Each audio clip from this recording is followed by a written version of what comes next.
नमस्कार बंधु माने आपण जीवन में सफल होगा चाहूँगी कि बहुत चेष्टा कले किसी फल मिलूना कि ताहले यही भिडियोटी आपण मान कारण आज मु कहि सफलता पाइबार केतोटी सहज आउ सरल उपाय।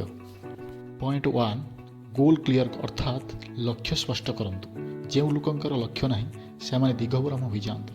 आपण कौन होगा चाहती डॉक्टर टीचर किंबा बिजनेसमैन लक्ष्य लिखि रखंतु एवं प्रतिदिन ताहाकू मने पकांतु। Point 2 hard work plus smart work कष्ट करंतु किंतु बुद्धिमान भाव में। खाली दिन राति कष्ट करदेले हेब नाही, ठीक दिगरे ठीक प्रयास दरकार। जो काम आपण को लक्ष्य निकट को नहीं जाए से काम में फोकस करंतु।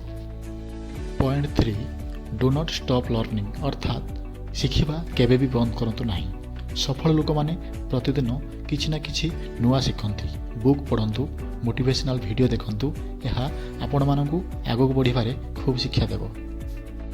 पॉइंट 4 टाइम मैनेजमेंट माने समयर मूल्य बुझंतु। समय थरे चली गले फेरी आसे नाही। मोबाइल रे अधिक समय नष्ट करने बदल में आपण को स्वप्न पाई समय दियंतु। पॉइंट 5 सेल्फ कॉन्फिडेंस अर्थात आत्मविश्वास। निज प्रति आत्मविश्वास रखंतु। लोके कौन कहिबे, लोके कहिबे तुमे ए काम पारिबो नाही, किंतु आपण कहंतु मु पारिबी, मु एही काम निश्चय करी देखाइबी। पॉइंट 6 फेलुअर माने विफलता।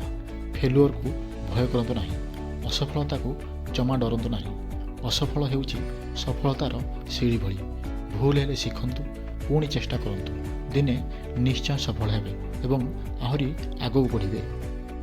वीडियो एंडिंग करने पूर्व मु गोटे कथा कहि, सफलता गोटे दिन में मिले नहीं, किंतु प्रतिदिन यही छोट छोट प्रयास आपण को दिने सफलता आनीदेव।